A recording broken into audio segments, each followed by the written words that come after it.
we're back. Wise on Wednesdays. Um, yeah, week 4. Going to talk about kitchens, part 1. Yeah, we're doing a kitchen renovation.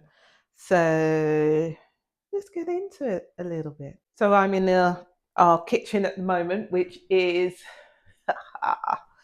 gone through a little bit of a transformation in readiness for the big transformation. Now, when we saw the house, saw the flat, we knew that there was, or I knew that we knew there was work to be done. It's a decent space, but work was needed. And this is what it looked like before. It was fabulously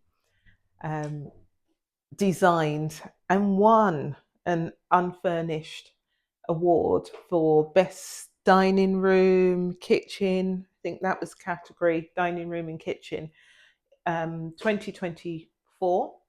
Yeah, there was it looked great, but the foundations of it wasn't.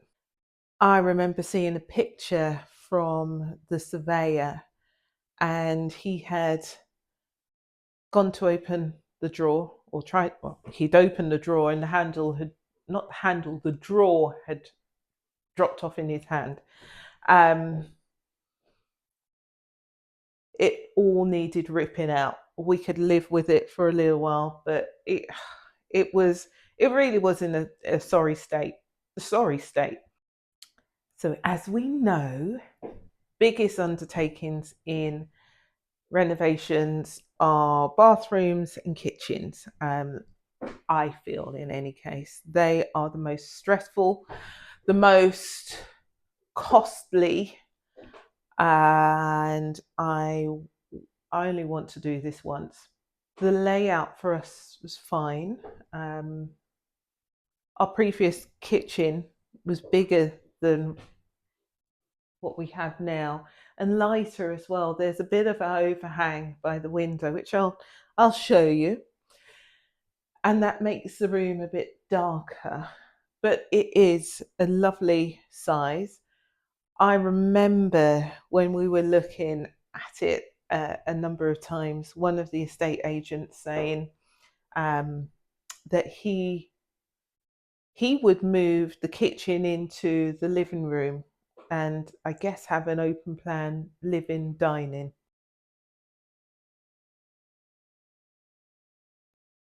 I've seen some really lovely kitchens that are open plan, but for Robert and I, um, it's not us.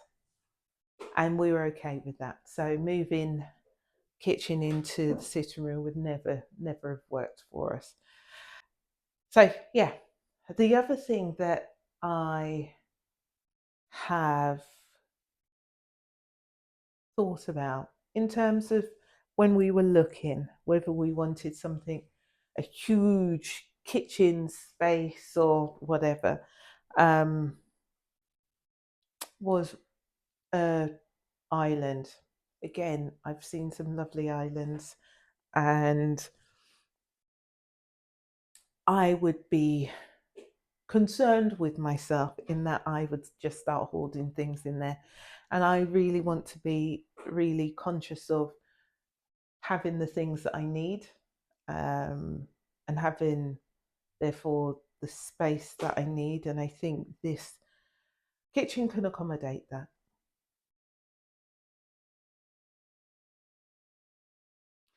But with an island, I think I'd spend too much money on it as well. I would want to wrap it around in marble or quartzite, and I would get very upset for every scratch, scar, or whatever on it. I'm going to be fairly precious on the worktop that we're going to get for the kitchen. it's going to be either a hard marble, or a quartzite.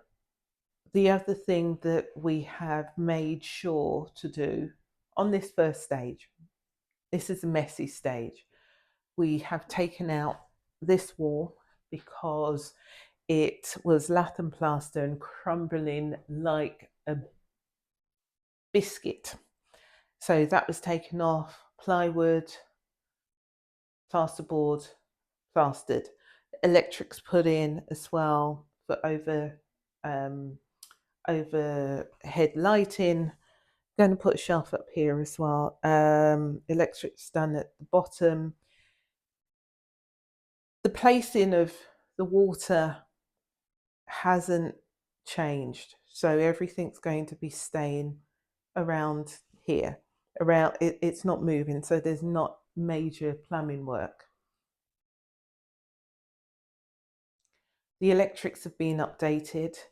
Cooker is still staying where it is, although changing the type, and the oven is moving over to here. These are new things that I have considered, and with that consideration, I am open to change, as in that I've changed. I'm going with something very different that I'm used to. In order to use the space really deliberately and well, is to change the door. The door came into the room and it was just losing space. You couldn't really change it around without losing space. So it's now a pocket door, but that was a slight challenge, not too much, but it added time, added costs, added concern. Now, bear in mind, we had a structural engineer who had done all of the calculations, but I will give him grace.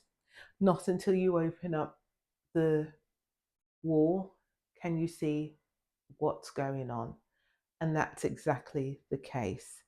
When the wall was taken away, what we all thought was going to be a really easy, straightforward job turned into something bigger. It was a structural wall, therefore needed the structural engineer to come back, and also building regulations paying for that. You know how much Croydon charge for let me just keep my mouth. So having all of that added on, so pocket door is incoming, got a new door for that. So that will be in shortly, and all of the architrave around it.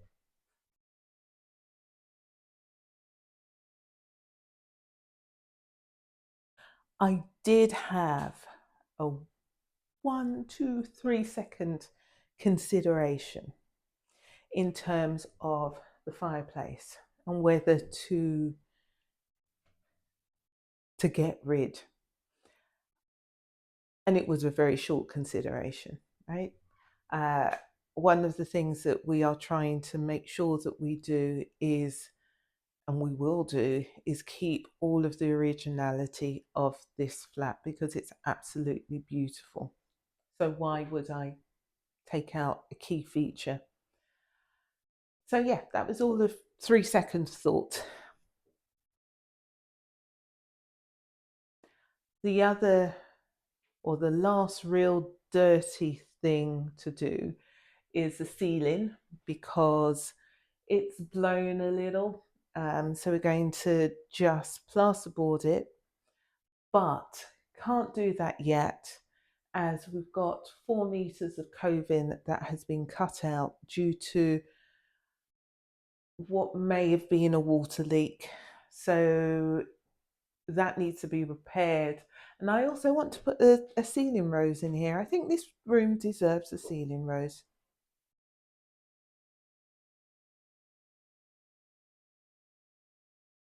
So that's the final messy elements before the real glow up.